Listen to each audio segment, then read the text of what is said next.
दिल तक करता है कस के थप्पड़ मारी। काहे? 2-4 दिन तो से हंस बोल के बात का कर लेनी ओकर ई मतलब समझ लो तू। हमार शादी तय हो चुकल बा, मेहरबानी करके अपन नजरिया बदल लो, वरना अगर हमरा परिवार के लोग के पता चली ना तो तोहर नजर निकाल ली है। नजर निकलला के बाद भी हमरा आंख में तोहरे तस्वीर नजर आई।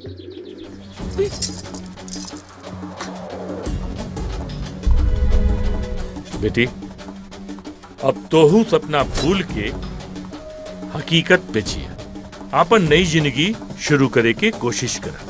वो कहो न कि हकीकत और सपना में बहुत फर्क होला। हकीकत ई लंदन बा और सपना गांव।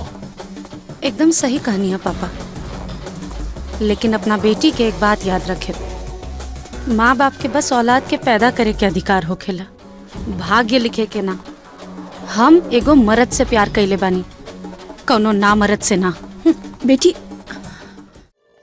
कौन इतना जल्दी बाकी जान दे उतारू भल बानी जी?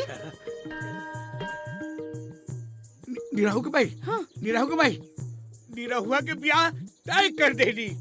हाँ अरे भौजी, खानदानो ऐसन कि बस नाम सुन के सिट्टी पिट्टी गुम हो जाए। वक्रतुंड महाकाय सूर्यकोटि समप्रभा।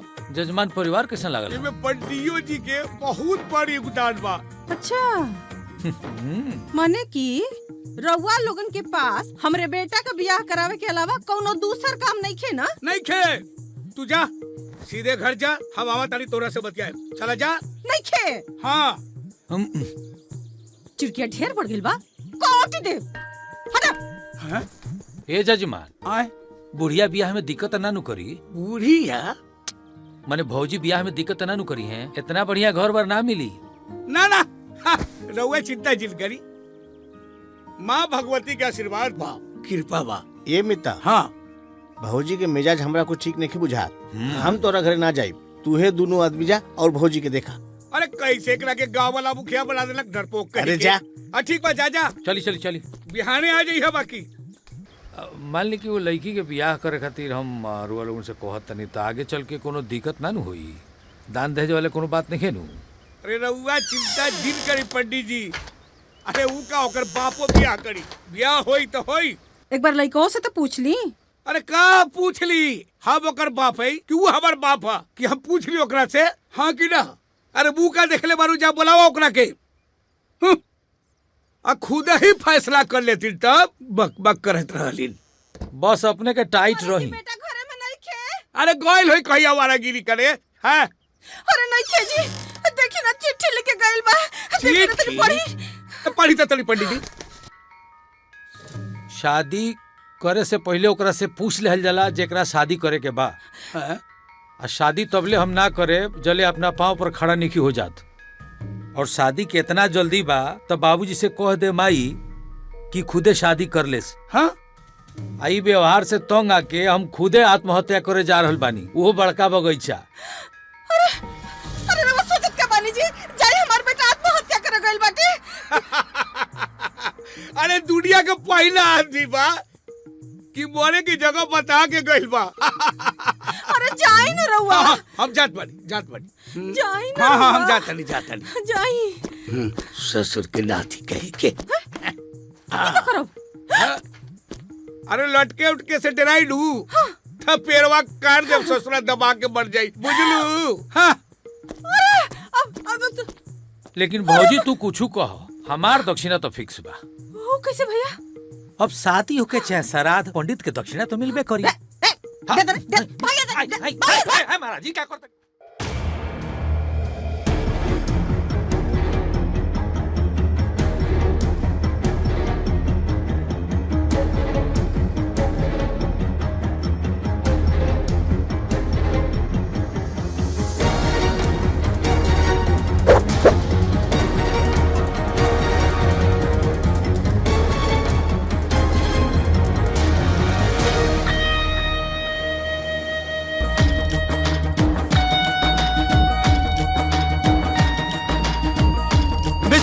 स्टार्ट। सच्चा और हलवाड़े पार्टनर, फांसी लगा ले फांसी।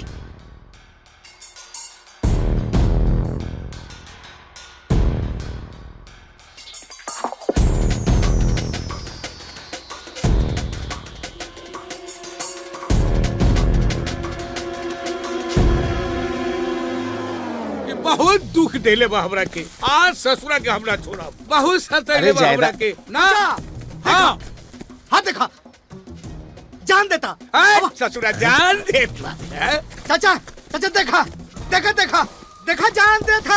रुका रुका रुका रुका बाबूजी आज हमके मत रोका, आज हम जान दे दे। जल्दी फसरी लगाओ। लगाओ फसरी, जल्दी फसरी लगाओ। अगर ना लगे ले लू तो पीरवा काट दे, ससुर वही में दबा के मर जाइबे। अरे रुका न मर्दे, बेटा नु बापन। अरे का बेटा आती रही मुखिया, एक से एक ना खातिर हम तंदुरुस्त लड़की खोज ली, पताइयो ही ब्याह खातिर इनकार कर देवेला। देखा देखा है पगलेट बाप के तंदुरुस्त लड़की खोजा तारा पहलवानी करावे के बका। हाँ हाय देखा माँ बुढ़ाड़ी हो गई। अरे घर में खाना क्या बनाई? अरे हो जाए न बिया, रुका न। पगला गेल हो का चाचा? तोरे खाना के चिंता लागल हो, हमारे करे गाना के चिंता लागल हो। हाँ समझा। बुढ़ऊ तो के पता ना हो कि कितना प्रतिभावान लड़का हो। गाँव तो छोड़ दा, पूरे जवार के नाम रोशन करे वाला बा।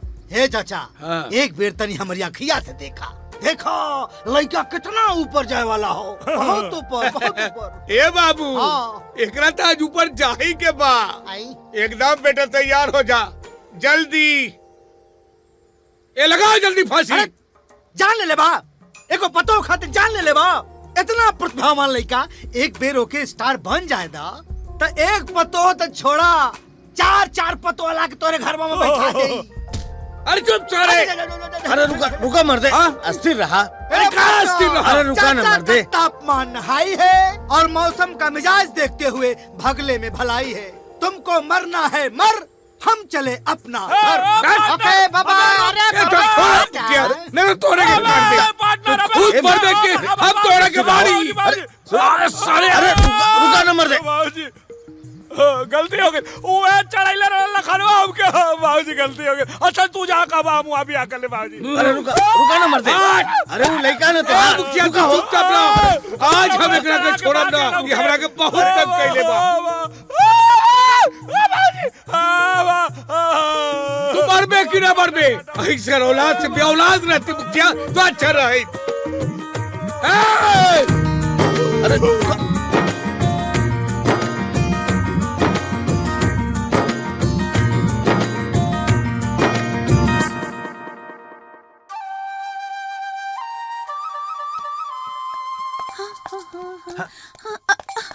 का रबड़ी? कान में कुछ पड़ गया, जरा फूको।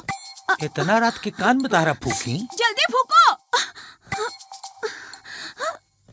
अरे अरे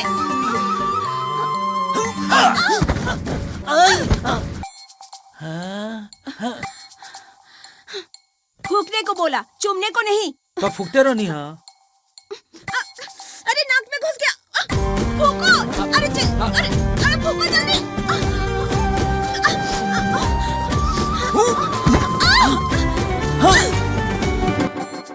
देखो अब हम फूका फूकब ना। लाज नहीं क्या बात, जा तो ना जा, इतना रात के फुकवावे आ गेलू।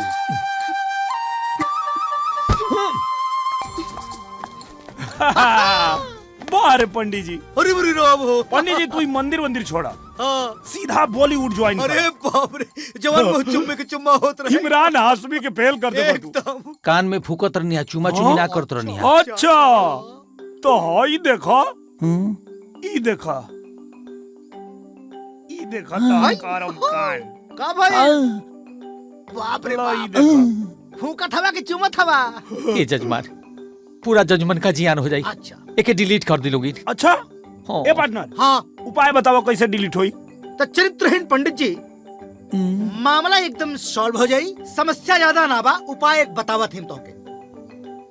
हमारा पार्टनर के बयान नहीं खे करेके। अब चाचा के तू कैसे मैनेज करबाई, तो हाल लुकाउठा हमने के ना। हम चाचा के मैनेज कर दे। हाँ खाली हमारा जजमनिका के ध्यान रखिए। एकदम जजमेंट तो का गई ध्यान था। रख। तू चिंता मत कर, बस तू अपन काम कर। एकदम चाचा के मैनेज कर हमार काम बा। करबो ना। पक्का? ए पार्टनर, जी। इनकरा कान में फूको। इधर आइए। सुकुर सुंड भुकुर भुन।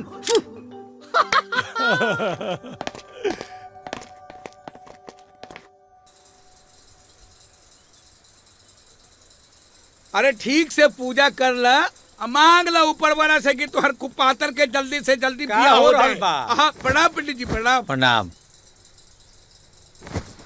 अब का सवेरे या का शाम और कब कुंडली में नक्षत्र बदल जाई आदमी के हाथ में है ये नहीं खे। कुशल मंगल बानू। अब आपन दशा और दिशा तो दोनों ठीक नहीं खिलौकत हैं? रात नीरहू के कहाँ कुंडली चाहता देखत नी? रही। रात के 12 बजे ले देखनी सीधा शुक्र के प्रवेश बा। अभी ले जौन शादी ब्याह तय के लिए बनी सब कैंसिल करी। लड़का के फॉरेन यात्रा बुझाता। ई रहुआ का कहत हनी? ओकर बियाह विदेश में होई। लड़का भले गांव में पैदा भइल बा लेकिन संजोग सीधा विदेश के बन रहल बा। अरे पंडित जी, रहुआ ई का बाकस बाड़ी? अरे हम आज तक ससुर मोतिहारी बेतिया से आगे सोच में न कैनी और रहुआ विदेश कहत हनी। लेकिन और वैसे विदेश में कहा? लंदन में। लंदन। अरे जुत्ता सुन, हाँ जुत्ता जुत्ता। अरे तोरा नानी के सांप काटो। मिर्गी तो नहीं खेल बेटा, बाकी एक बात के फुल गारंटी बा, एक जिंदगी में ब्याह कब न होखी। जिंदगी भर रनुआ रही, रनुआ। चुप रही। रवा के का पता पुरुष का भाग स्त्री का चरित्र कब बदल जाए? ये तो भगवान ने के जानत। बिल्कुल। और चाचा जी, हाँ। मान लगा अगर ब्याह फॉरेन में हो गए तो हम का कर सकिला? लड़का से पूछा, हाँ, दूल्हा एकरा बड़े के बाद ब्याह एकरा करे के बाद तो हम का करी? तो सही बात बता दी का पंडित जी? बता दी। जब सब सही हो रहल बा तो फिर झूठ काहेला? दुल्हिया आई हो लंदन से।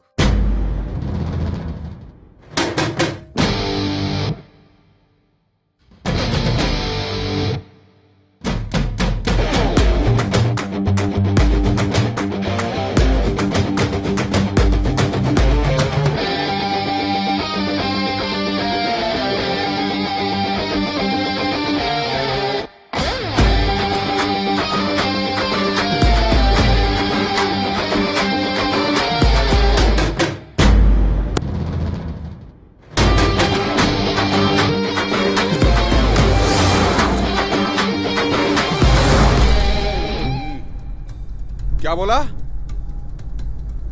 मुझे उसकी लाश चाहिए। देखते ही मार दो उसको।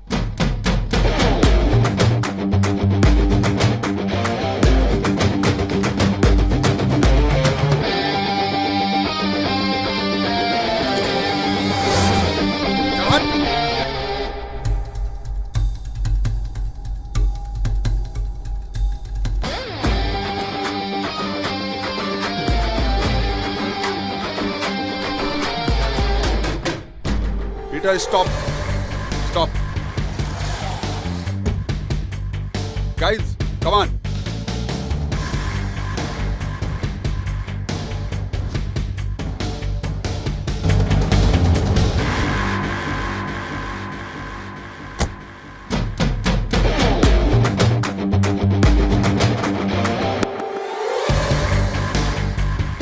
Wow. What a beauty. दिल में उतर जाओ, रानी बना के रखूंगा, वरना जान ले लूंगा। I love you. हाँ या ना? Not at all. कुत्ते को कितने भी महंगे कपड़े पहना दो, वो शेर कभी नहीं बन सकता। सही बोली। चल तुझे 7 दिन की मोहलत देता हूँ। डोली में बैठने के लिए तैयार हो जाओ, वरना अर्थी उठने में देर नहीं लगेगी। बाप की ताकत पर अकड़ ठीक नहीं होती है। कुछ ताकत अपनी भी पैदा कर लो, शायद कोई लड़की पट जाए। और जहां तक रही मेरी बात, मैं तो अपना जूता भी तुम्हारे सर पे ना रखूं।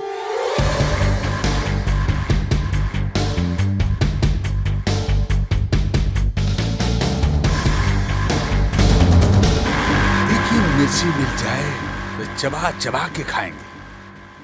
चूल्हा जलाने वाली नहीं, हम पे हुक्म चलाने वाली चाहिए।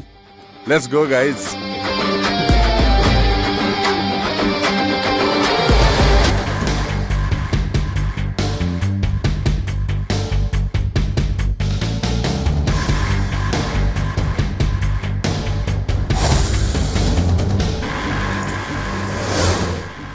हम आपका बात सुन ले ली, लेकिन ब्याह शादी कोई लड़कन का खेल ना हो, और ये लड़की के भी पसंद आए कि चाहिए, खाली हमरे कहे से ना हो जाए।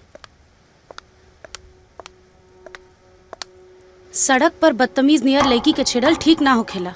के छेड़लस तो रखे उहे अंकल के बदतमीज लड़का प्रभात। ओकरा के छेड़छाड़ ना बेटी, प्यार कहल जाला। वैसे भी बेटा के जीत बाप के शान बा। शादी के दिन तय करी, वरना बिटिया तू अंदर जा, ले जाए के अंदर, वरना वरना का हुई? वरना ताकत के आजमाइश हुई। अपन बेटी के संभाल के रखी और हम अपन बेटा के। पर ई देश में देसी पहलवान के बा वो पता चल जाए। इस सवाल के जवाब खुद ढूंढी लोगन। और वैसे भी हम कोनो भी सवाल के जवाब पहले निकाले ली और सवाल बाद में। शादी की तैयारी करी। जय राम जी की। और सुनी, शादी की तैयारी धूमधाम से होके के चाहिए।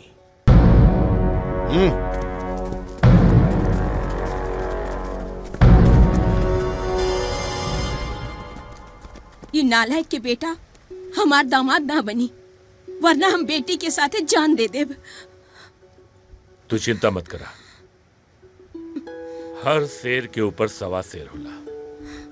हम ही भैरव का ऐसन काट निकालब कि बिहार के आदमी से तका वहां के माटी से भी डरे लगी। हम विदेश में पाओ चप्पल पहन के ना, आपन चमड़ा सड़क पर घिस के जमोले बानी। परू हवे के विशंभर सिंह।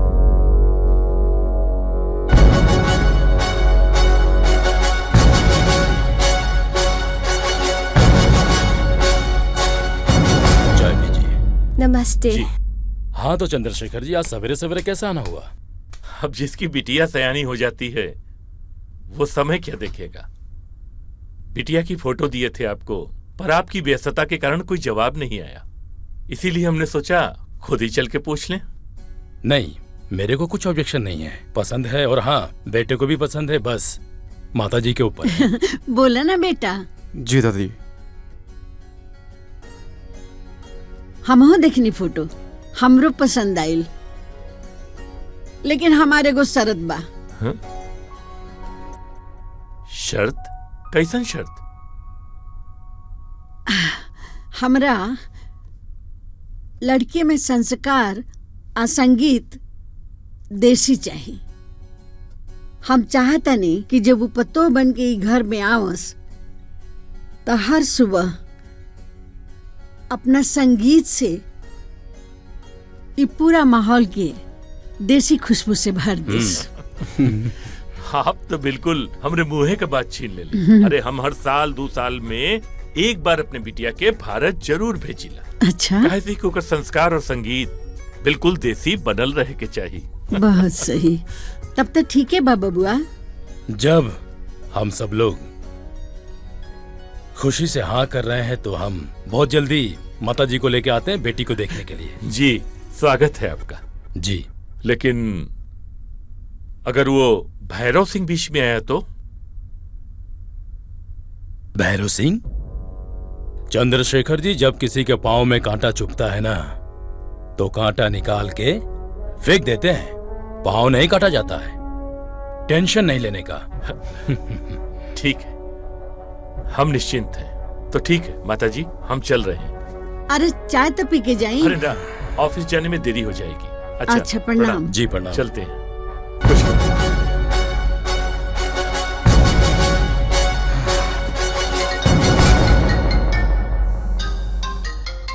अरे चंद्रशेखर।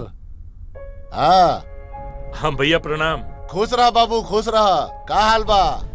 ना यहाँ सब ठीक बा। एगो खुशी का खबर देवे के बा। हाँ बोला। वो का हो कि हम जूली का ब्याह तय कर देले है। अरे वाह, ये तो बड़ी खुशी के बात बा। बधाई हो बाबू, बधाई हो। मगर भैया एगो शर्त बा। शर्त? अरे नाना, ऐसा कोनो बात नहीं खे। बस उ लड़का का दादी चाहत कि लड़की के भारतीय संस्कृति और परिवेश का, संगीत का सबकर अच्छा खासा जानकारी होए के चाहिए। तो हम यही लिए चाहते कि जूली के थोड़ा दिन आपके पास भेजते, ताकि थोड़ा सा वहाँ का संगीत सीख ले और थोड़ा रहन सहन सीख ले, संस्कार सीख ले, और का रहे के तो यही जबा ना। अरे ई कौन बड़ बात बा हो, ओकरा के 1 महीना खातिर जा भेज दा, सब कुछ सिखा दे। ठीक बा भैया, ठीक बा। तो हम ओकर सब तैयारी करके आपके फोन करत थे। अच्छा अच्छा, आवेदा आवेदा। ठीक बा, घर पे सबके प्रणाम। खुश रहा। अच्छा फोन रखा थे भैया। ठीक बा, ठीक बा। जियत रहा। केकर फोन रहल हा जे रउआ इतना खुश हो गई नी? अरे चंद्रशेखर के फोन रहे। जूली बिटिया गाँव आ रहल बिया। जायदाद में हिस्सा लेवे के? अरे भगवान, वो यहाँ संगीत सीखे आ रहल बिया। फिल्म में काम करी है?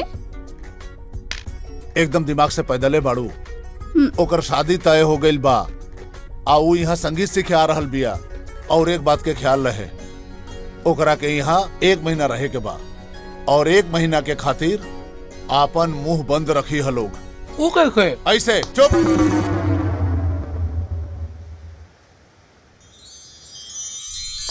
ये बात तो सही बा। हाँ हाँ ला जूली तो आ गई। हाँ। जूली बिटिया। जी पापा। तनी यार आवा ना। बिटिया, तू इंडिया जाए का तैयारी करा। इंडिया काहे? सवाल नहीं। देखा कहो कि अगर भैरव और प्रभात से पीछा छुड़ावे के हो, तब बिशंभर सिंह के परिवार से बढ़िया परिवार हमनी के लंदन में ना मिली। लेकिन पापा, वो प्रभात से डरे के का जरूरत बा? डरना बेटी, डरना हमनी की इज्जत का सवाल बा। वैसे भी विशंभर के परिवार के तू अच्छी तरह से जाने लो।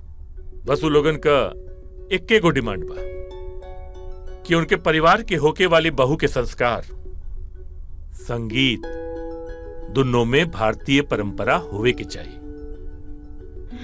पर डैडी, अभी हमके बिया। तोहार बाबूजी सही कहता नी बेटी। उ राक्षस के पीछा छुड़ावे बदे बाबूजी के बात मान ला। पापा। अरे बेटी, हम तो हर दुश्मन है का हैं? जौन भी सोचब तोरा भला के लिए सोचब। ठीक बन बेटा। अरे ज्यादा सोचे मत, जाए का तैयारी करा।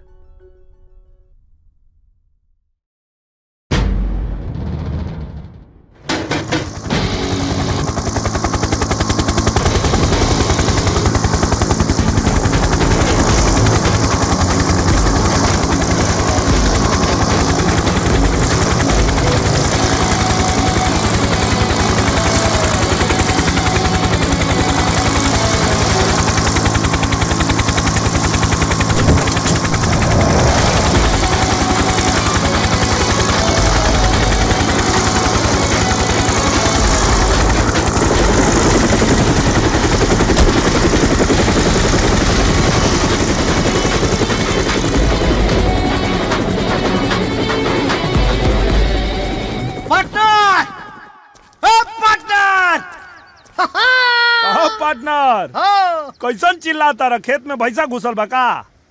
अरे महाराज, भैंसा वैसा ना घुसल हो।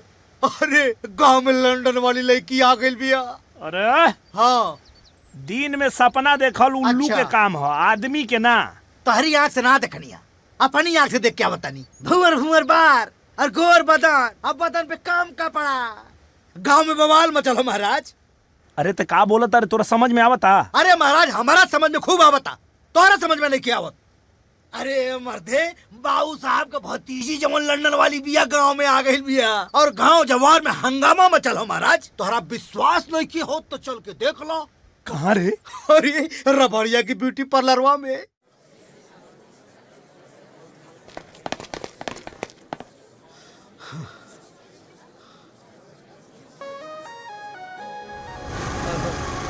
यहाँ तो बहुत लंबा लाइन लगल बारे। तनी धीरज रखा, निम्मन चीज पावेला तनी धीरज रखे के पड़ेला।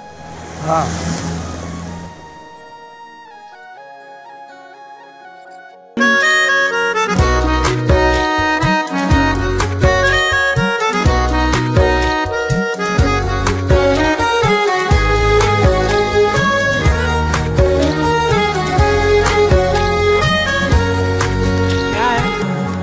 बाकी नहीं देखा है का?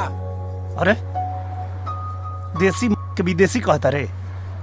अरे यार पता न कैसे बदल गई, समझ में नहीं खे आवत। एकदम भौचोनहर है। कहाँ न रहूं? अरे भोला बाबू नमस्कार। ये हमार भगनी बानी डूली आजे लंदन से आई है। अच्छा सही। हाँ, इनकरा के गाना सिखाओ के बाद अब तो से अच्छा के सिखाई। अच्छा तब एक काम करी, इनकरा के आज लेके हमरे प्रोग्राम में आई, हमरो के तो पता चले ई गाना सीखे लायक बाड़ी की ना। अच्छा तू हुआ के? ओहो ई हम जस्टिन बीबर हुए। उ चड्डी दिखा के पैसा कमाला और हमनी के प्रोग्राम दिखा के। फिर तो देखे के पड़ी कितना दम बाई जस्टिन बीबर में। हाँ बोला बाबू, आज इनकरा के प्रोग्राम में लेके आई, आखिर इनकरो पता चले कि चाहिए ना देसी विदेशी में का अंतर होला। हाँ सही बात है। ठीक बा। ओके पार्टनर। हाँ पंडित जी की बात सही हुई का रे? तो मैंने हम दोस्ती हैं। पंडित जी बताओ ना, हमें पंडित जी से जाके पूछा। बकचोन अरे अबे अरे क्या हो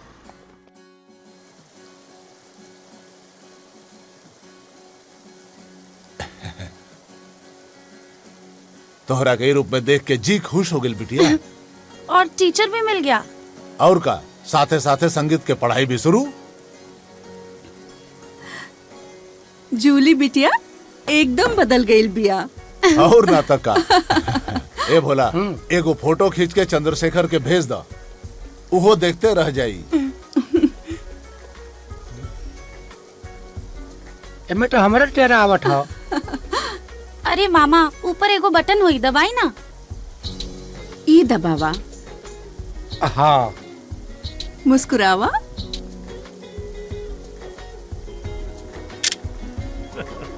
एक बात हम कह देता आ रउआ सुन ली, हमरा तो बियाह एकदम देसी चाहिए। अपना गांव जवार में जगन होला ना वही गन, कोनो लंदन वंदन हमरा ना चाहिए। हाँ खिचला हमरे खुके आवाला बेटा बेटा ना आवत। दी हम भेज देता नहीं। पानी पी। एक मिनट,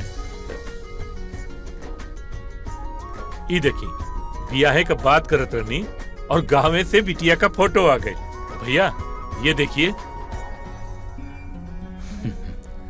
इसे कहते हैं हिंदू संस्कार, है ना माँ? देखिए। हाँ देखी देखी फोटो।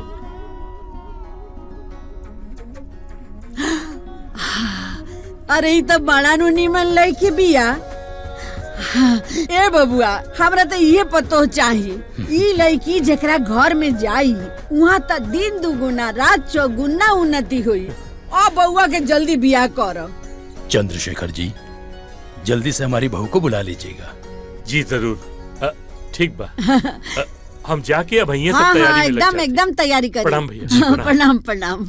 अरे अब तो खुश हो ना माँ? हाँ बाबू हम तो बड़ी खुश बानी। एकदम बुझाता जैसे हमरा भारत देश में हम चल गए। पार्टनर अगर तो ऐसा ही मेहनत करत रहले नु तो वो दिन दूर नहीं खे जब हम तो के सिनेमा लाइन में पहुंचा दे। क्या बात कर? यस देख तो के ते पता बटवे किया कि लड़की फुल इम्प्रेस भी है। हाँ बस बाबू हाथ जोड़ता नहीं कि ते अपन दिमाग मत लगाई है। अच्छा कहे से कि जब ते अपन दिमाग लगावे ले तो कुछ न कुछ गुड़ गोबर जरूर होला। तो कहते मालूमे हो कि है नीचे वहां से लेके ऊपर तक हमारा दिमाग है। हाँ है दिमाग के लगावे का काम हमार। हाँ। तोर काम खाली अपना गायकी पे ध्यान दो। ठीक। ओके ओके। ओके माई कहाँ डूबल रहा लोग हैं? अरे माई गृह लक्ष्मी लावे के तैयारी हो रहा बा। अच्छा हे माई हमके तो लागे तो पंडितवा की बात सही हो जाई। सुना हाँ ओ पोंगा पंडित में ना तोरे चच्चा के भरोसा हुई, हमारा के ना। हे माई ऐसा बात नहीं खे, उ लागत पंडित जी के बात एकदम सही है। सचो सच्चो। अच्छा लेकिन ये बेटा एक बात बता, अगर तोर बिया हो लंदन वाली से हो जाए तो करे वो भोजपुरी बोली की अंग्रेजी रे? ए चिंता मत करा, उ खाली लंदन में रहल बिया, ओकर पूरा संस्कार भोजपुरी वाला है। अच्छा अच्छा तब ठीक बा। माई अगर एक बार लुग्गा पहन के घूंघट निकाल के तोरा सामने आ गई नू तो तोर करेजा जुड़ा जाई। अच्छा तब ठीक बा। अरे का बात हो रहल बा जी? अरे एकरा के लंदन वाली लड़कियां मिल गई जी। हाँ? अरे ये क्या निकले सा? का मिल गई?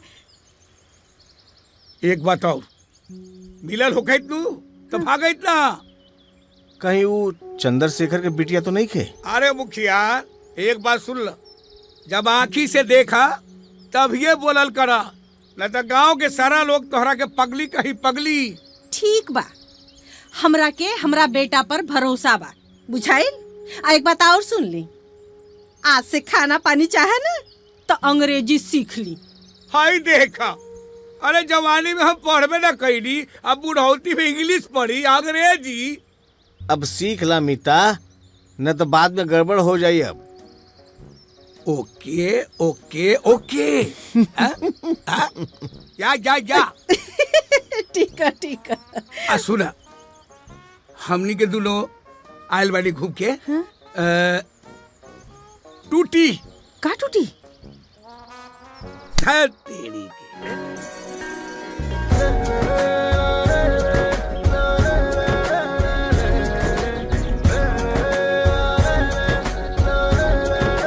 का देखा तारा बेटा? माई, हाँ? तो और ओखे वाली पतो लंदन से आयल बड़ी। अच्छा। ए माई, अरे अभी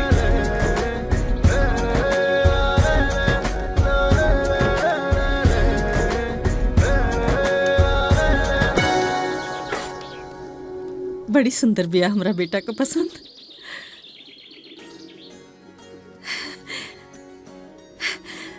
सगुन का अंगूठी है, निकलिया मत, असगुन हो जाए। कैसन अंगूठी? का पसंद? पता बा हमरा के कि तोरा के लाज लागता, बाकी हमरा के कुल पता बा, बेटा हमरा के बतौले बा। के बा अपने के बेटा?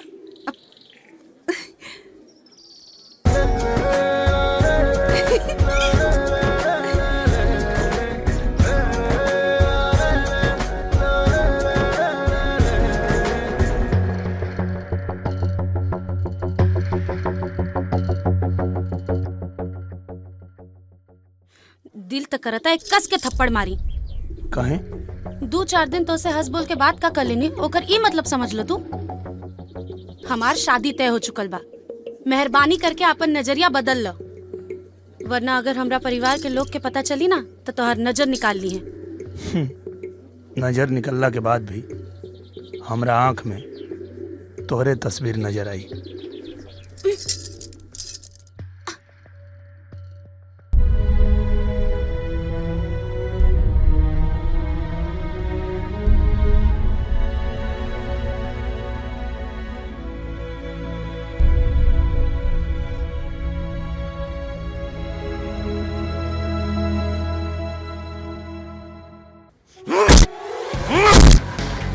जूली को इंडिया गए इतना दिन हो गया, तू मुझे अब आके बता रहा है?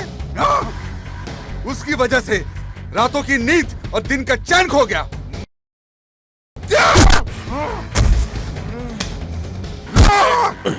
मैं तेरा बाप हूँ, बाप। इसी बात का तो रोना है। जूली जूली इंडिया चली गई और आप बेटा, वो सिर्फ इंडिया चली गई है, इस दुनिया को छोड़ के नहीं गई है। अगर वो साला दिसंबर आज बीच में नहीं आता ना, तो जूली तुम्हारी गोद में लेट रही होती।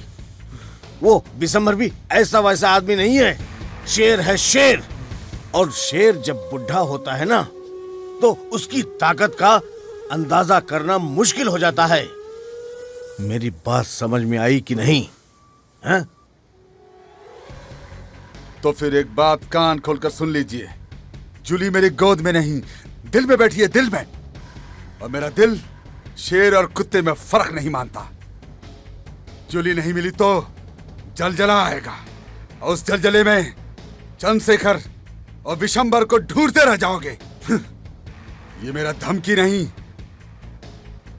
फैसला है।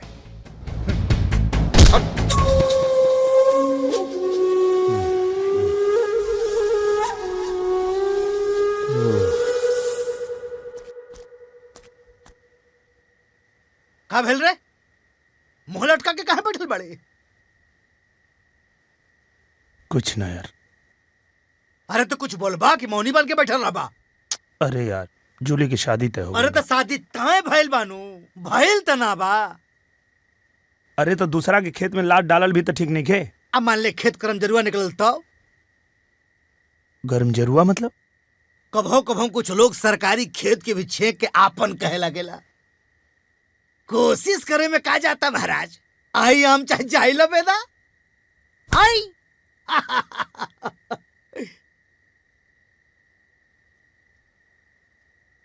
बिना आहट के आंखों से दिल में उतरते हो तुम, खुदा कसम क्या लाजवाब इश्क करते हो तुम।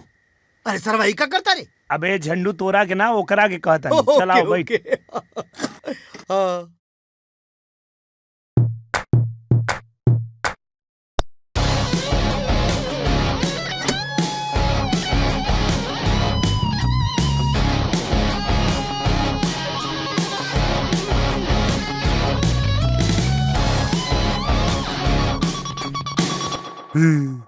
प्रणाम ससुर जी।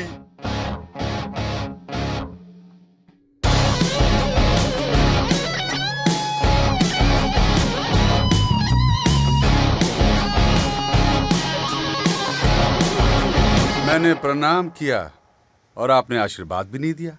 तू यहाँ का करे आलूआ?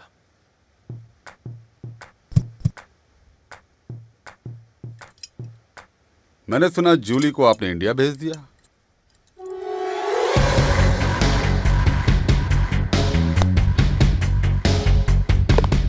जूली हमार बेटी हिया, हमो के इंडिया भेजी या लंदन में रखी तो से मतलब? वो मेरी जान है। और आपको क्या लगता है उसको मुझसे बचा पाएंगे? हम अपने बिटिया के तो से बचा भी ले और तो से अच्छा लड़का से होकर बियाह करके भी दिखाई। जूली की शादी कब और किसके साथ होगी ये तो समय बताएगा। ससुर जी।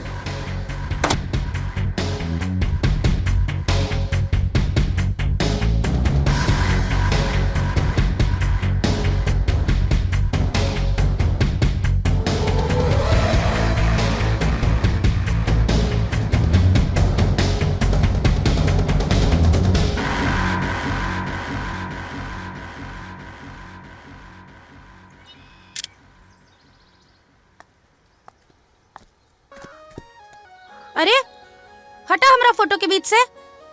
अरे हमार फोटो खींच के अपना दिल से चिपका ला। तो के पता नहीं खे तू बहुत जल्दीबाजी कर रहा बाड़ू। कैसन जल्दीबाजी? बियाह के। अरे मैडम, हमरा कुंडली में लिखल बा भगवान लंदन से तोहरा के हमरे खातिर यहाँ भेजले बाड़े। सपना रात में देखल जाला, दिन में ना। तू हमार सपना जरूर देख सकेला, बाकी हमरा के पा ना सकेला। जैसे वो हेलीकॉप्टर के देख रहल बाड़ा, ओकरा के सिर्फ देख सकल जाला, बाकी पकड़ल ना जा सके।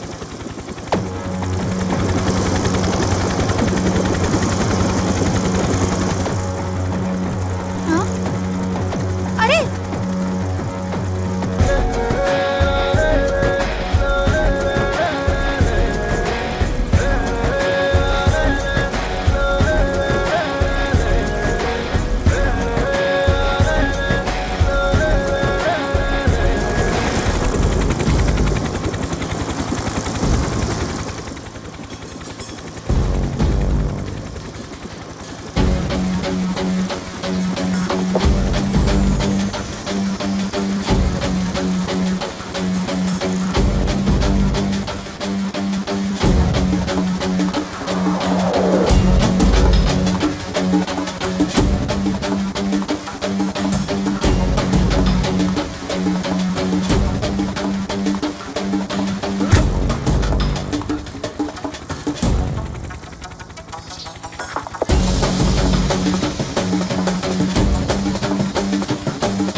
भगवान, ये सब का हो गई?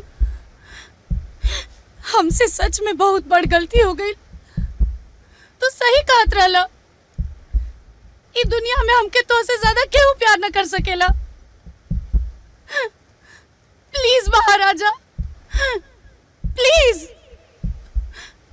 हमके भी थोड़ा से अपन दिल के बात कहे क्या, प्लीज।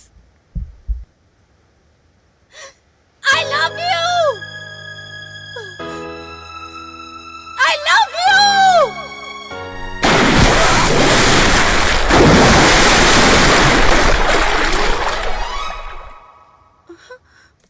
नमस्कार विशंबर बाबू।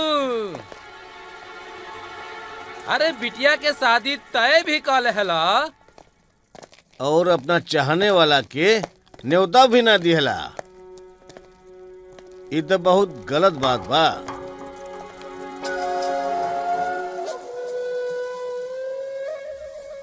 क्यों बे, तेरे को पता नहीं है? खबर बराबर वाले को दिया जाता है। खैर, जब कोई नौकर बिन बुलाए आ जाता है ना, तो उसे उसके मालिक की पगड़ी का वजन पता चलता है। पगड़ी संभाल के रखो, हवा का रुख बदल रहा है। आपकी जो पगड़ी है ना, उतर जाएगी तो आपके सर का असलियत पता चल जाएगा। चुप, आवाज नहीं। दिसंबर ने तलवार पकड़ना छोड़ा है, लेकिन आज भी खून से मोहब्बत करता है। बेटा, तनी शांति रखा, पर खून में ये उबाल बरकरार रखा। पर ध्यान रहे कि हमनी के ई धंधा यह बिशंबर बाबू सिखौले बाड़े। तो जूता उतार के सर पे रख लूं? देखिए ससुर जी, मैं आपकी बेटी से प्यार करता हूं। बेटी उसी को मिलेगी जिसके हाथ में ताकत हो और पिछवाड़े में गूदा। शाबाश, अच्छा संस्कार दिया है तुमने अपने बेटे को। शादी में तो बलि नहीं चढ़ता है, लेकिन ये शादी सब लोग याद रखेंगे, क्योंकि ये शादी में जानवर का नहीं, आदमी का बलि चढ़ेगा। वो तो वक्त बताएगा।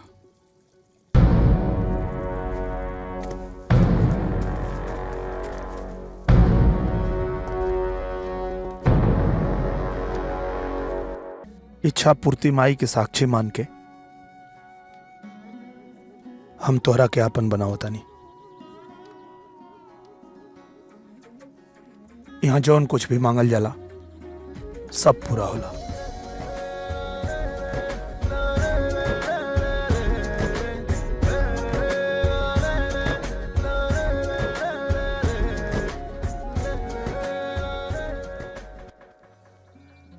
का मंगलू है? जब पूरा हो जाए ओकरा बाद बताइब। तू भी अपना खातिर कुछ मांगला। हम का मांगी, जब माई हमके बिना मंगले ही सब कुछ दे देले बाड़ी। आगे का करे के बा? समय पे छोड़ दा। समय हमनी के जीवन के कोनो न कोनो किनारा पे जरूर लगाई। मिलन होखे या जुदाई, तोहार स्नेह हमेशा याद रही।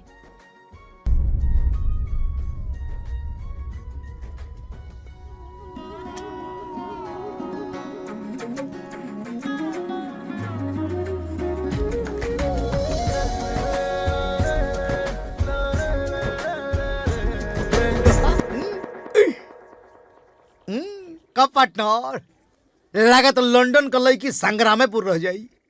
कुछ कहो। हाँ। हमार भविष्यवाणी एकदम। हे पंडित जी, भविष्यवाणी ना, अंधेरा के हाथे बटेर लग गई हो। अरे जायदा, पता ना कब सरस्वती माई केकरे जुबान पे बैठ जाए। हाँ, ई तो हो। चिंता मत करा, ब्याह के ठेका तोरे के मिली।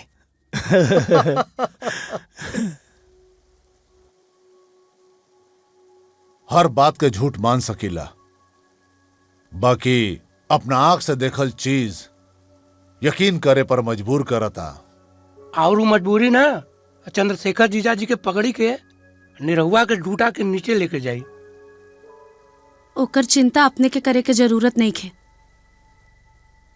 पापा से हम बात कर लेब। लेकिन ओकरा से पहले एक बार चंद्रशेखर के जान और ओकरा सम्मान के बारे में जरूर सोची है जूली।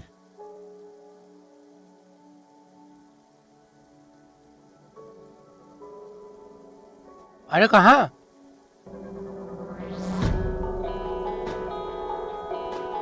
सामान बांधे।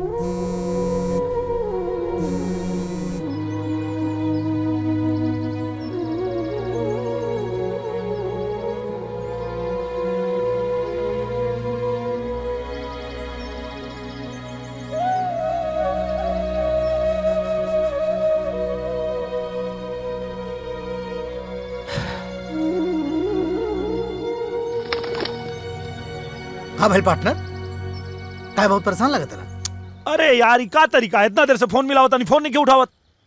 कौन बात ना, हो सकता है नेटवर्क प्रॉब्लम हो तो बिजी लगाओ, फिर से लगाओ, एक बार और लगा ला।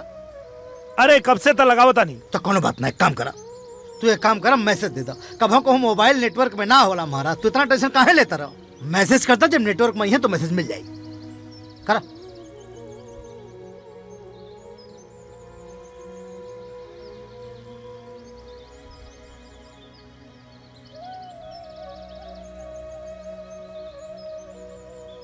बस कॉल में अर्जेंट हो गई, कर दो। अब इतना टेंशन मत ला महाराज तू।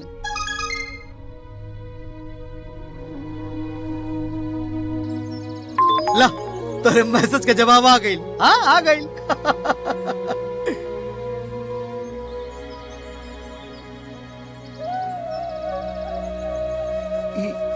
ई कहा यार?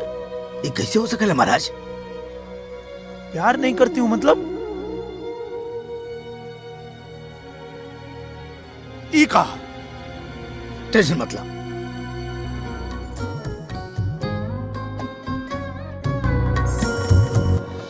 चल तुझे 7 दिन की मोहलत देता हूँ, डोली में बैठने के लिए तैयार हो जाओ, वरना अर्थी उठने में देर नहीं लगेगी। लेकिन पापा, वो प्रभात से डरे के का जरूरत बा? डरना बेटी, डरना हमनी की इज्जत का सवाल बा।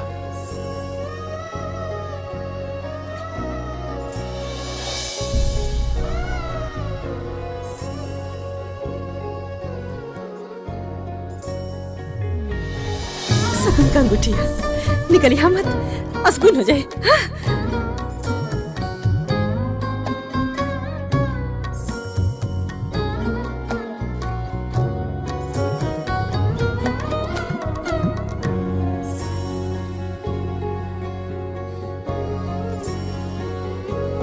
ठीक से जइया बेटा, और वहां पहुंचते ही हमके फोन कर दिया। बड़ा खुशी भई रहे।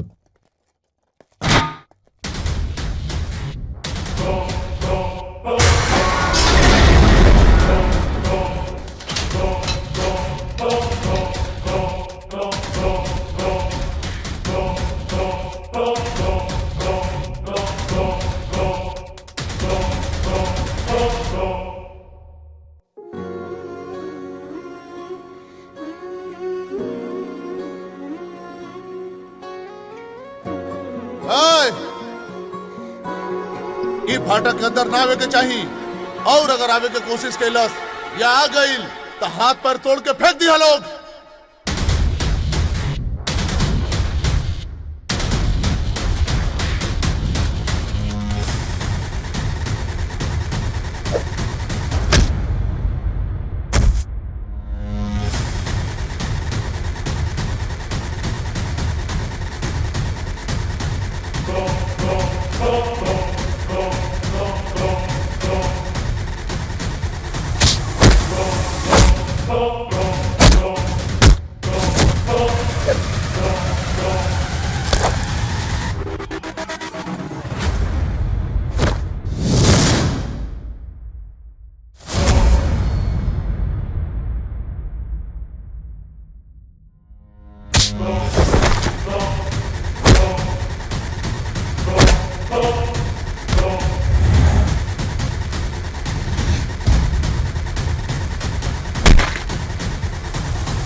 भोला एकरा के दरवाजा के पता नहीं खे। अगर ये अंदर आ गए ना तो हम जीजा जी के दिल से बाहर जा मारे के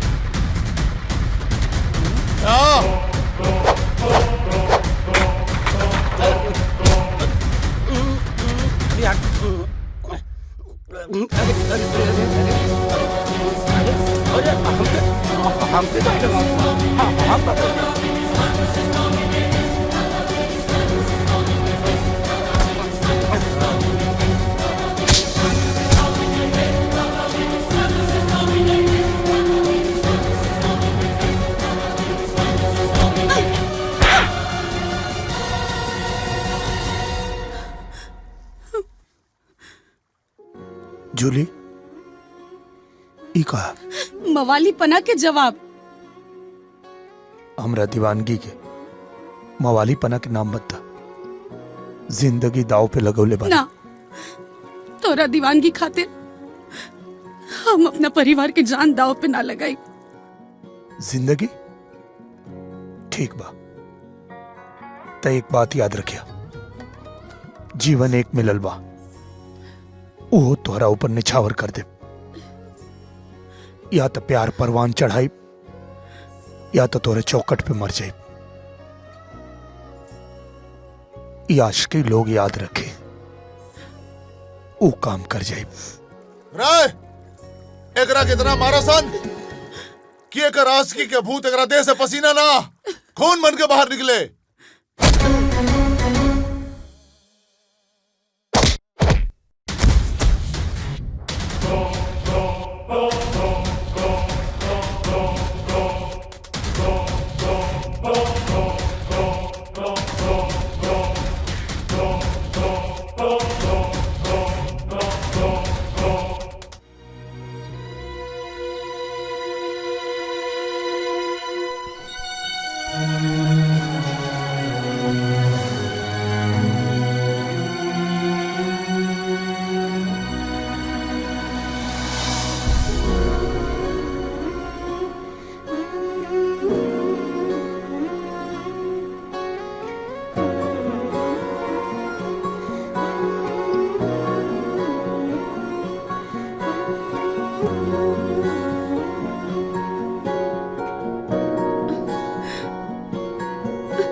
का करी, तोहरे बिना मने न लगत रहे तो अपना बेटी के लंदन वापस ले जाए खातिर आ गई नहीं।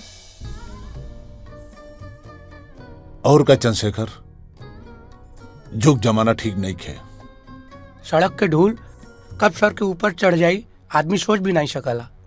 कोई का सोच हमरे सोच के ऊपर हावी होखे ये हमरा के बर्दाश्त नहीं खे, फिर चाहे वो हमार देश होखे चाहे होकर संस्कृति। लेकिन पापा हमार तो मन करा था कि हम यहीं जे रुक जाएं। धूल धक्कड़ गरीबी और गंदगी से जंग लड़के 30 साल पहले ही देश छोड़ के हम बाहर चल गल रहनी। पता ना पापा, लेकिन हमके तो लागेला कि यहाँ के माटी में बहुत ताकत है। इतने दिन में अपने के बेटी के बदल के रख देलस। एजा के हवा पानी हर चीज एक अजीब सा सुकून दे रहल बा। बाकी जैसन अपने के आदेश। बात के समझा चंद्रशेखर, जबानी करबा बाकी बोली उ निरहुआ के बोल रहल बिया। अच्छा तो चला चल के ओकरा से भी मिल लिहल जाए, जो एक झटका में हमारे बेटी के हमरा से छीने का कोशिश कर रहल बा।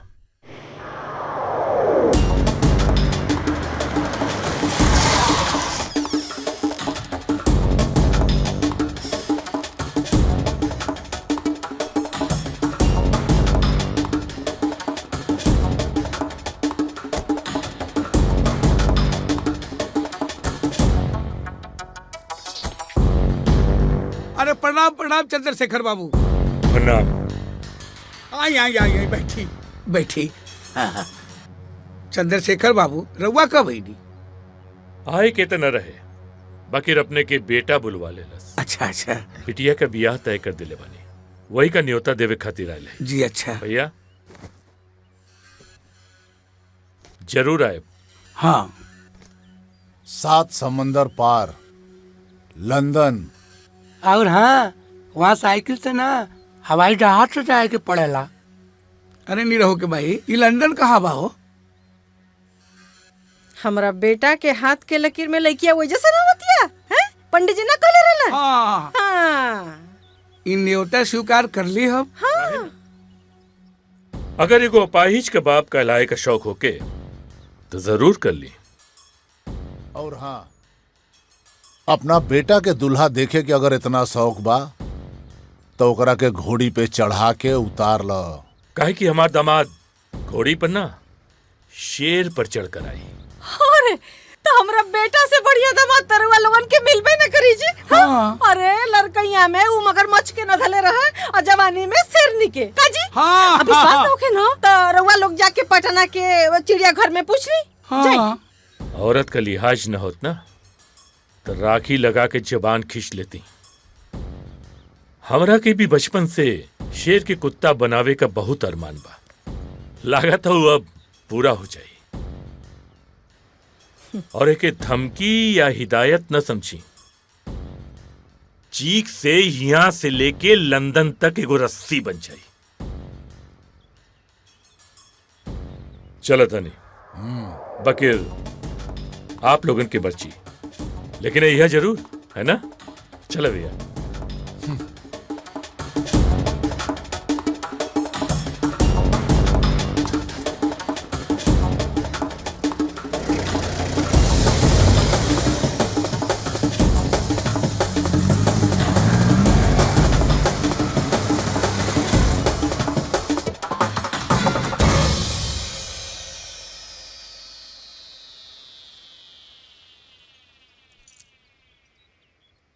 के रहल बाबूजी? कुछ नहीं बेटा, बस तोहर ससुर आला ना अन्यथा देके बिना चाय पानी के ही चल गई ना। ऐसे भी बेटा बेटी के बाप बेटी के घर के पानियों ने पिएला, काहे कि पानी पिए से नर्क में जगह मिली। जीवन के फैसला करे में तो हम कमजोर पड़ गई नहीं। आज हम फैसला कैले बानी दिल दिमाग दोनों से। बोल बेटा, पूरा करबे? बोली बाबूजी। ई जमीन जायदाद बेचे के काहे न पड़ जाए, बाकी सिर्फ और सिर्फ हमरे घर के पुतो उ चंद्रशेखरा के बेटी बनी।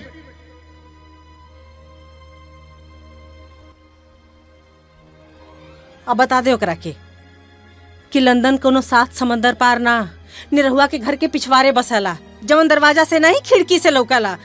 हाँ पार्टनर चलो बोलो लंदन।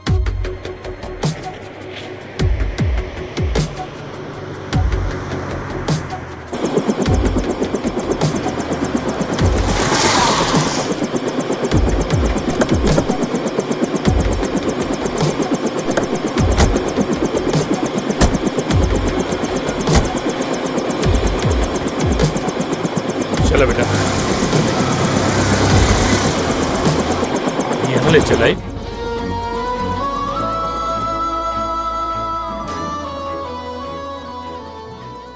हमरे बेटी के दिल आयल भी तेगो नचनिया पर। अरे शुक्र मनाओ कि इंडिया में बढ़े, नहीं तो लंदन में अब तक तोर बोटी काट के कुत्तन के खिला देती। शुक्र तू मनावा कि इंडिया में बाड़ा, ना तो कहीं लंदन रही तो पूरा लंदन हिला देले रहती। सपना रात में देखल जाला, दिन में ना। अरे भूल के भी लंदन का रुख मत ली है, वरना बस एक बार रास्ता मिल जाए, एक कदम में तुहार लंदन नाप दे। अरे रास्ता भी हमरे जैसे लोग बनावेला, तोरे जैसे ना।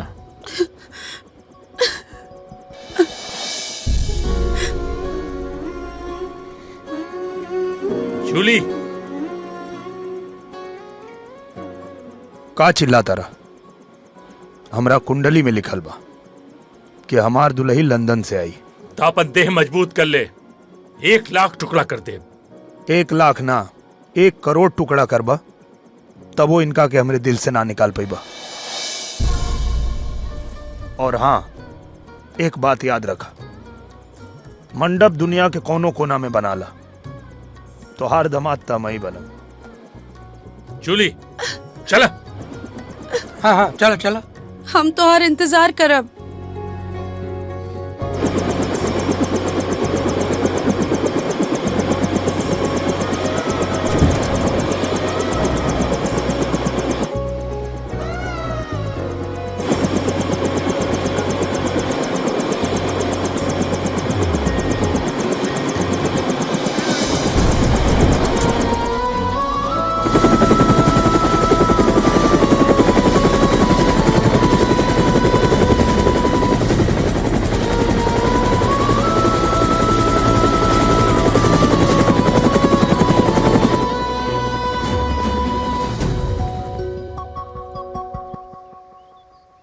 टोटल 250 बराती हुई। 350। सबके बरात में बोलोले बानी, लंदन जाए के पैसा कहाँ से आई?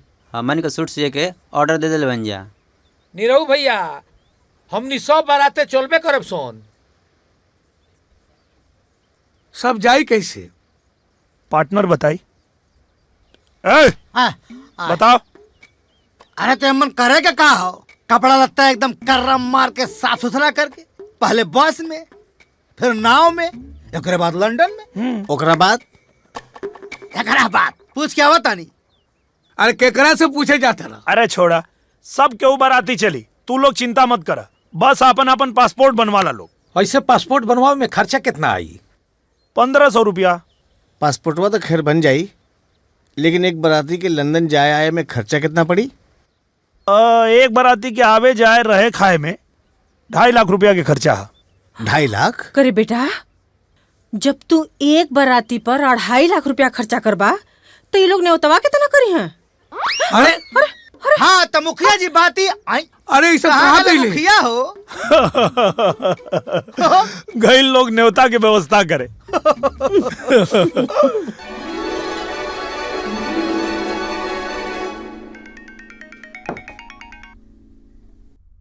हाँ भैया प्रणाम।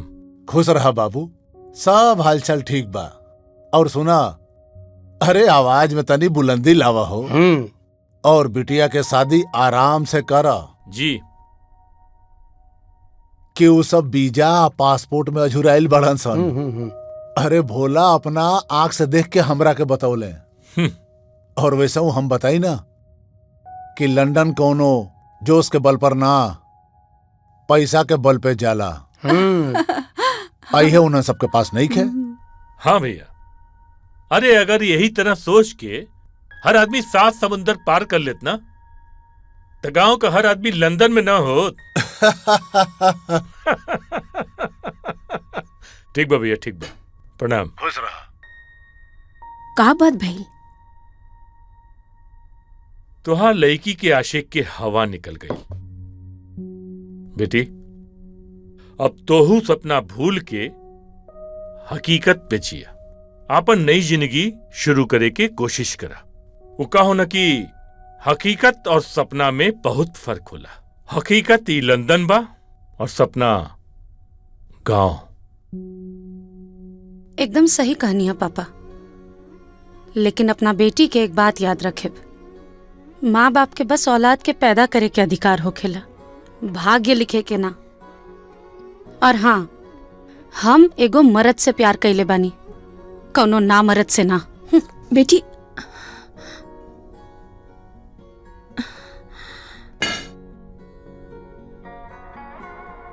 देखा तू टेंशन मत ला, हम सब सेटिंग कर दिले हैं। ठीक बा भाई, 2 दिन में पासपोर्ट मिल जाई। अच्छा ठीक। ठीक। हाँ एक मिनट।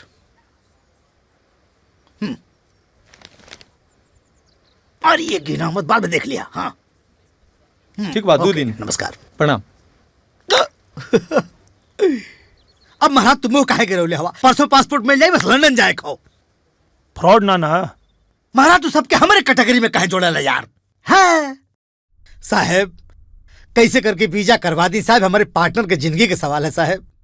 साहब हाथ जोड़ता नहीं, ज्यादा तो ना हो पाए, गरीब आदमी है, बाकी थोड़ा सा रख ली साहब, करवा दी बस। आप बस पासपोर्ट लेकर आइए, वीजा लगाने का काम हमारा है। अरे thank you sir, thank you. हो जाएगा। धन्यवाद सर। फोन देख, फोन देख। Hello Julie. अच्छा, अरे तू चिंता मत करा। हाँ आज बात होगी साहब से, 2 दिन में पासपोर्ट आवता, ओकर बाद वीजा लग जाई। हाँ ठीक बा, चलो बोलो लंदन।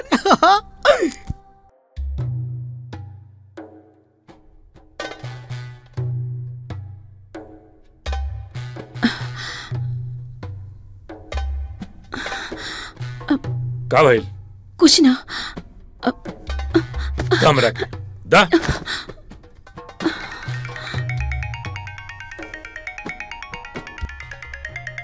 हाँ हेलो। हाँ जीजा जी प्रणाम। बोला बोला का भाई? अरे पासपोर्ट हमारा हाथ में आ गई बा। अच्छा सच में? आप बेफिक्र होकर शादी करी। चला ये तो ठीक भाई, अब वो लंदन कब्बो न पहुंच पाई। अरे अब सारा रास्ता तो बंद हो गई बा, ओकर ना पहुंच पाई। ठीक बा। पार्टनर चलो बोलो लंदन, कि पूरे लंदन ठुमुक। अरे यार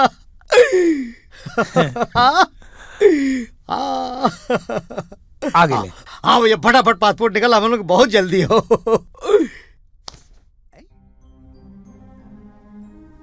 ये कहा?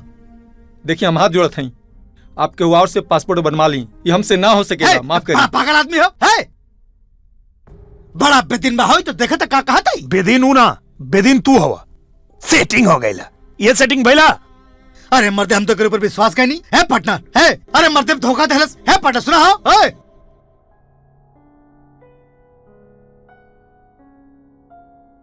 जूली बेटा का बात बा? माई के साड़ी काहे लौटा देलू? पहन ले एकरा के। देखा बिटिया, बिजंबर अपने परिवार के साथे तोरा के देखे बदे आवत अड़े। बचपन से तोहार हर बात मननी, तोहार हर इच्छा पूरा कईनी। ई तू का करत तारू? हमारे को छोटा सा बात न मनबू? तो के विश्वास न होके तो फोन करके पूछ ला। सच और झूठ के परछाई पर से पर्दा हट जाए। पूछ के अपना विश्वास के कमजोर करे के नहीं की चाहत पापा। पिता के मर्यादा पति के सम्मान से कहीं बड़ा होखेला, लेकिन हमरा यकीन पे भी रहुआ ताज्जुब करब, काहे कि हमरा पता बा कि चमत्कार बेर बेर ना, लेकिन कब्बो कब्बो तो जरूर होखेला। एकर मतलब कि हमार तजुर्बा आज टूट जाई। एक बच्ची के बचपना और बुजुर्ग के तजुर्बा में। जैसन तो हर बच्ची।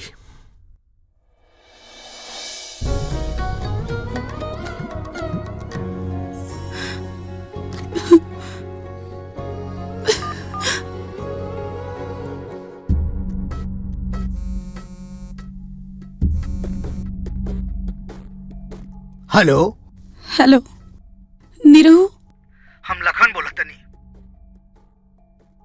ऊ कहाँ बाड़े? सब खत्म हो गए भाभी, सब खत्म हो गई। पासपोर्ट खातिर हमने पैसा देले रहनी और वादा भी कैले रहलस कि पासपोर्ट बना देब, लेकिन अचानक पता ना का हो गई कि कहलस कि पासपोर्ट ना बन पाई। हमने जितना कोशिश हो सकेला सब कैले नहीं भाभी जी, लेकिन अब लागत ताकि कुछ ना हो पाई। अब का बताई, टूट चुकल हो, हमारी हिम्मत नहीं की क्यों करे लगे जाई।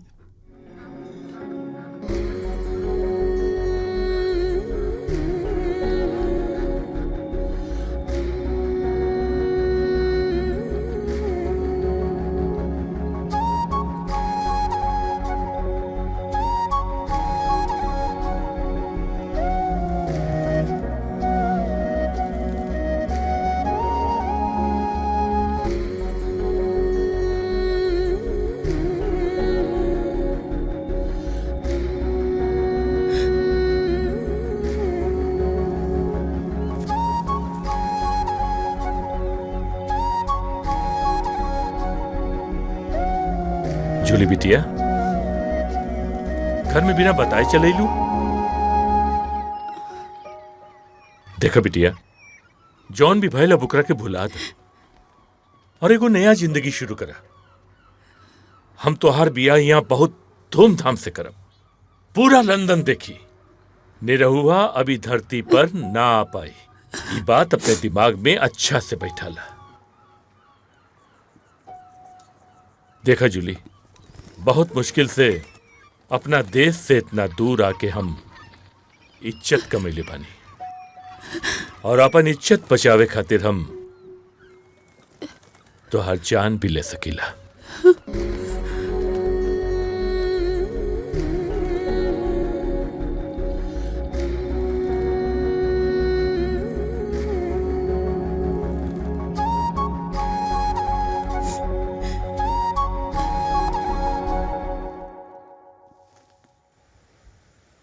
सुन बे, जूली मेरी है, समझ रहा है ना? हाँ, जूली मेरी है, जूली मेरी है, जूली। बेटा, बेटा, ये सब क्या है? इसे प्यार का नशा कहते हैं बाबा। हाँ, हट हट। Look at me Prabhat, look at me. एक इतनी सी लड़की तेरे लिए बड़ी हो गई बाप के सामने है? घंटा का बाप, जो बाप अपने बेटे की छोटी सी हसरत पूरी नहीं कर सकता, काहे का बाप बे? हैं? काहे का बाप? हाँ बेटा छोड़िए, जाइए, कल जूली की मंगनी है, जाके आशीर्वाद दे के आइए। और कुछ तो कर नहीं पाएंगे ना?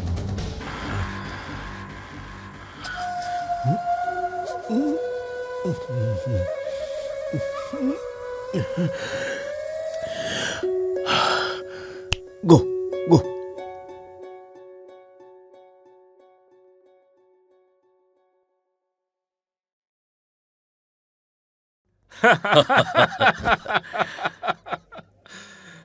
प्रणाम माता जी। प्रणाम प्रणाम। आपके भारतीय संस्कार, संस्कृति, समाज पसंद बना। हाँ। तो हम भारतीय समाज के हर आदमी के अपना पार्टी में बुला ले बानी, जी। और खुद भी भारतीय परिधान में बानी। हाँ। I like it. Thank you. अरे वाह, रउआ तो बड़ा नीमन लगता नहीं। अब बुझाता कि हमनी के भारत के हैं जा। हाँ। बैठी। ना, हम बाद में बैठब, पहले हमरा पत्तों के बुला दी। काहे ना, अब ही बुला बतानी। तनी जूली के त ला, बिटिया तो खुदे आवतिया।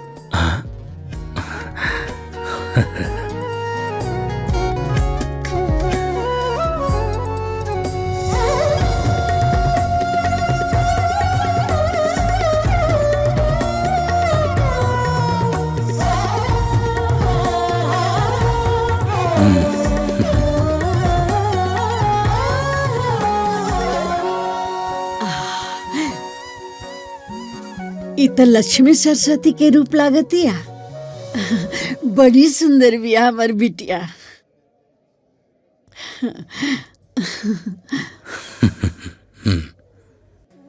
केहू के नजर ना लगे के। माता जी, तब मंगनी की रस्म शुरू करल जाए।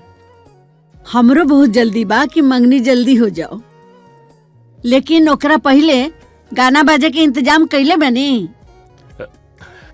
वो तो जल्दीबाजी में हम कुछ न कर पाई। बाकी पियाहे में अच्छा सा इंतजाम जरूर करते। चंद्रशेखर जी, उसका टेंशन मत लीजिए। मंगनी का गाना बजाना मैं ऑर्गेनाइज कर चुका हूँ। आओ बेटी, बैठा। बैठिए आप लोग।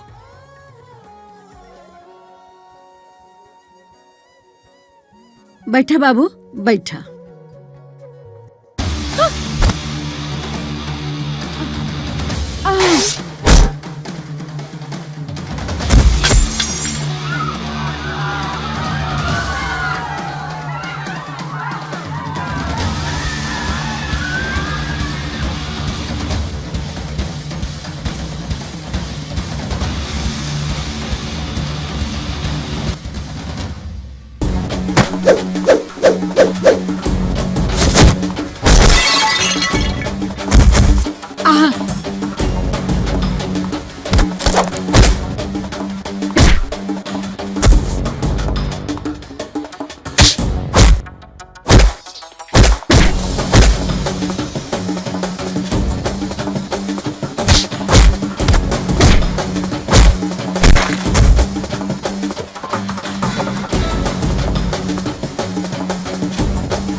यहाँ शाबाश शाबाश मेरे भोजपुरिया टाइगर। नाच गाने के साथ साथ फाइट भी अच्छा कर लेते हो। धन्यवाद सर। यही से तक कहे नहीं कि हीरा के पहचान जौहरी ही करेला। अरे हम तो ई लड़का के एक नजर में ही पहचान लेनी कि ई हीरा है, हीरा भोजपुरिया हीरा। देखला देखला हो, नाचे गाँव में तो निपुण बटले बा, आ तहरा लंदन के लखेरन के का छक्का छोड़ा दिलसिया। वाह वाह वाह रे हमार बाबू।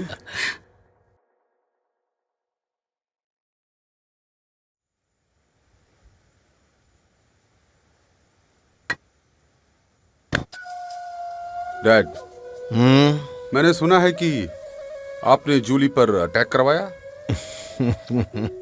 बोल दीजिए डैड, ये न्यूज़ गलत है। देख बेटा, इस दुनिया में तुझे सिर्फ वही एक लड़की मिली है क्या? उससे भी ज्यादा खूबसूरत लड़कियां हैं इस दुनिया में। तू किसी पे भी उंगली उठा दे, मैं कल सुबह ही तेरी गोद में ले आके रख दूंगा, समझा? डैड, आप समझते क्यों नहीं? मैं उससे प्यार करता हूँ, और जूली जैसी इस दुनिया में कोई भी नहीं।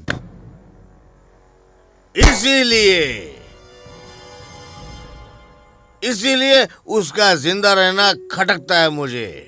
आज तो उसे उस गवैये ने बचा लिया, लेकिन कल कौन बचाएगा उसे, हैं? मतलब डैड, मतलब क्या है? डैड, अभी आपने क्या बोला? डैड, बोलिए डैड, अभी आपने क्या बोला?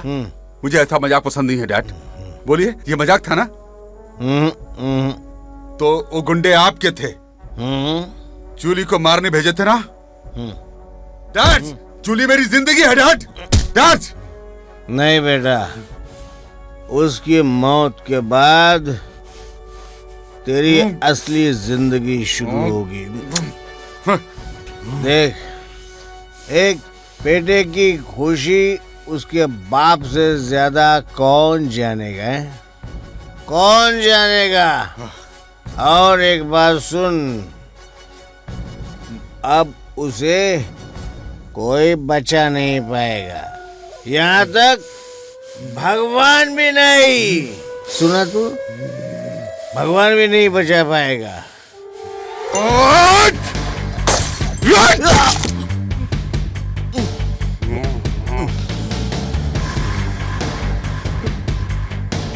बेटा, वो मेरी जिंदगी है, आप जान लेते तो बाप को मारने का इल्जाम बेटे पर नहीं लगता। Goodbye dad. Love you dad.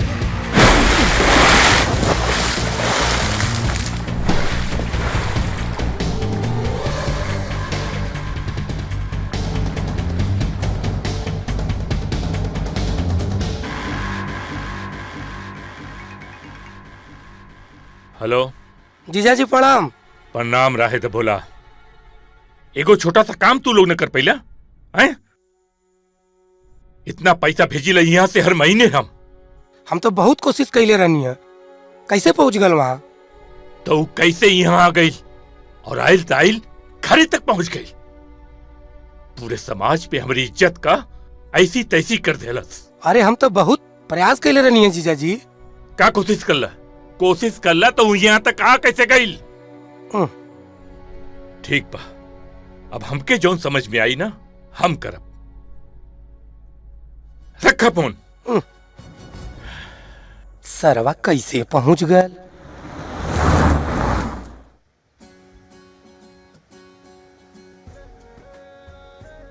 का बात है, इतना जल्दी में काहे बोलोलू? बात ई बा कि मम्मी डैडी कुछ काम से घर से बाहर गए बाड़े। का बात करता रू? अरे अरे छोड़ो, हम तो सोचनी है कि तोरा के लंदन घुमा दी। नो नो। अच्छा, तुम दोनों को लंदन मैं घुमाऊंगा। इसी बहाने इनका कर्ज तो थोड़ा कम हो जाएगा। चलो लंदन में घुमाता हूँ।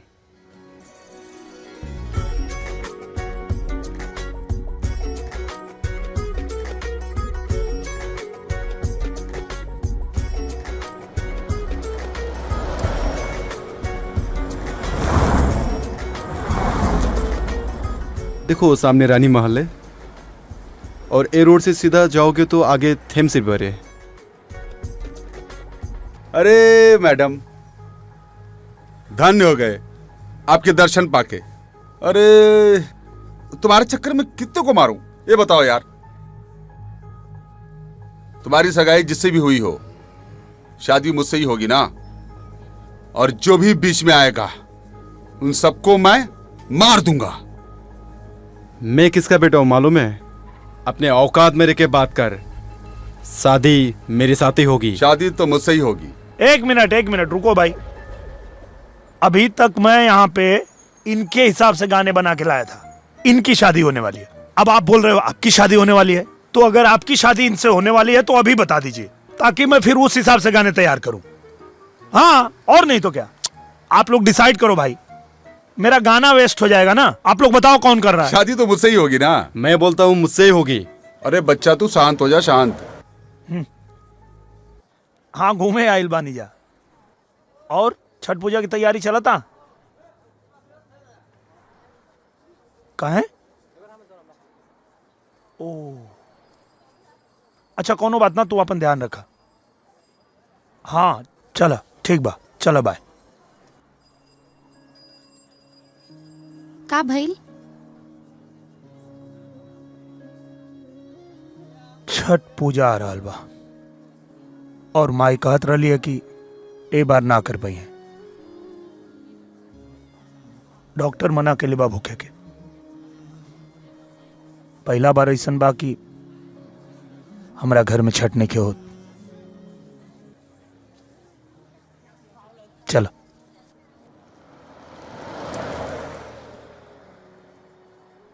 का भाई?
का भेल भाई? आप हमारी बात कराइए पापा। हमारा बेटा संकट में है। सब ठीक हो जाए, कुछ ना हुई, तू शांत रहा। बेटा संकट में। फोन उठाओ।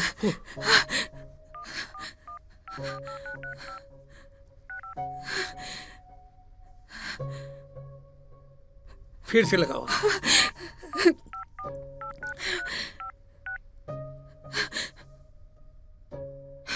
नहीं के लगा? बाहू के लगावा। हाँ लग गई का?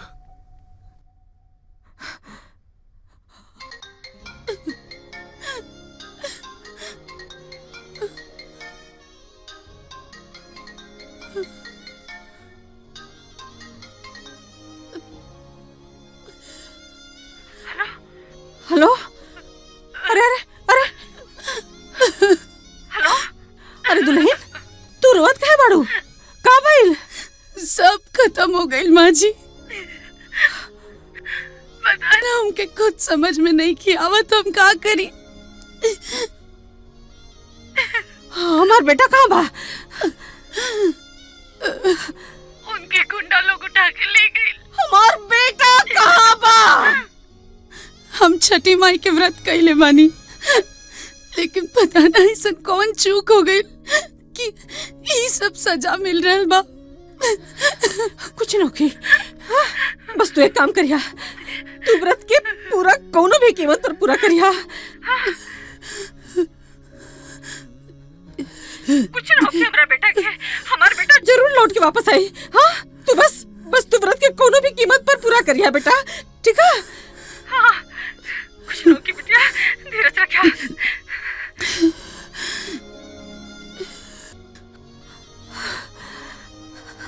का भइल?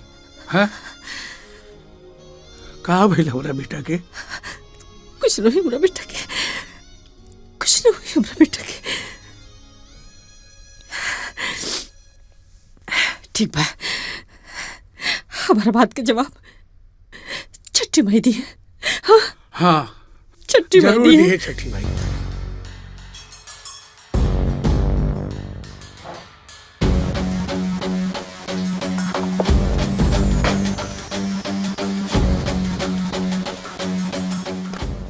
हाँ तो बेटा, उस लड़की के बारे में सोचने से पहले एक बार तो पता करता कि उसकी शादी किसके घर में होने वाली है। बिशंबर जिसके पांव के नीचे पूरा लंदन दबा हुआ है, और तू सुना था कि जब गिदड़ की मौत आती है तो शहर की तरफ भागता है, लेकिन तू तो लंदन ही आ गया।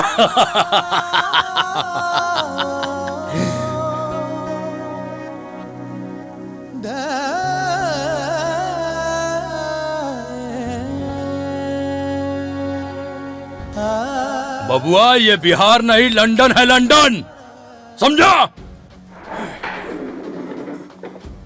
Hey guys, finishing him off, throw immediately outside.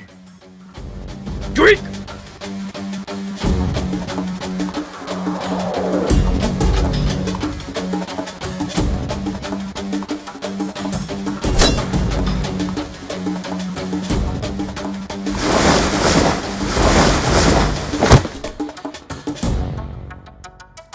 Hey, you good for nothing, fellas! Finish him off!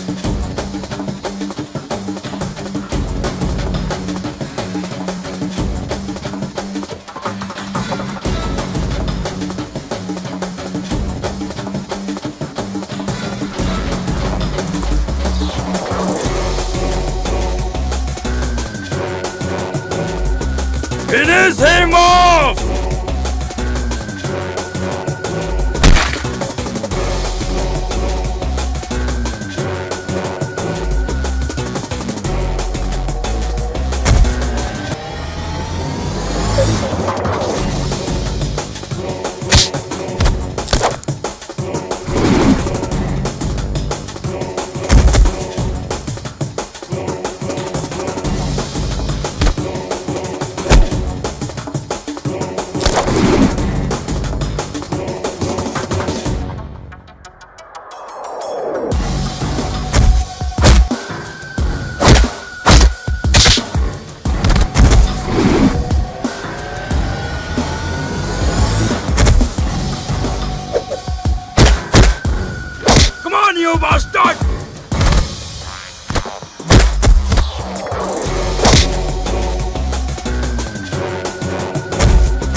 क्या बोले थे? यह बिहार नहीं है, लंदन है। लंदन हो या बिहार, हम रिश्ता निभाते हैं।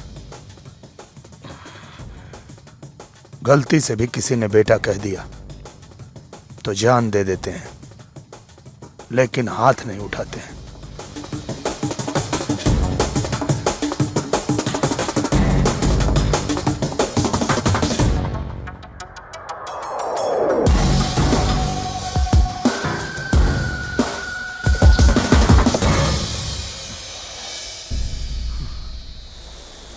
हे छठी मैया, जौन अरग हमरा पति के देवे के चाहिए, मजबूरी में हम दे रहल बानी। हमरे सुहाग के रक्षा करिए माई।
मैंने तुझको पहले ही बोला था, तू मेरी जान है, उसको मरना पड़ेगा।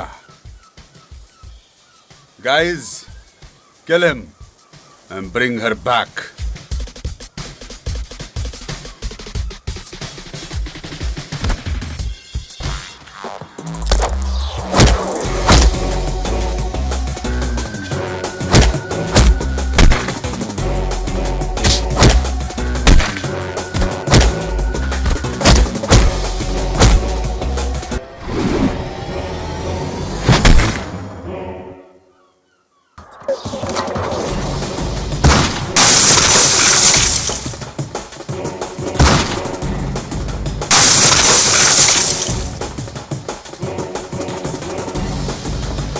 You black ships, catch them!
तुझे क्या लगता है ये तुम्हारा बिहार है? नहीं, ये हमारा लंदन है। तुझे क्या लगता है तू मेरी जान को लेके भाग जाएगा? और मैं बेटा, हमारे नाम नहीं रहुआ। अगर हम भागे पे आ जाएं तो इंग्लैंड की महारानी के लेके भाग जाएं। ये तो हमारी रानी है। Guys, please kill him.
रउआ अपन इज्जत खातिर हमके मार भी सकेनी ना,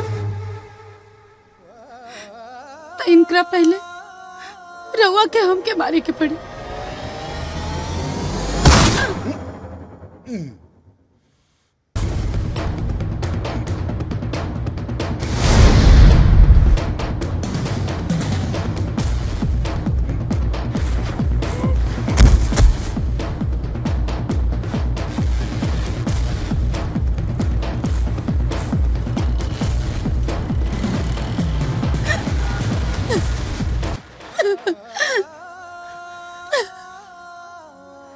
हमके माफ कर दे बिटिया।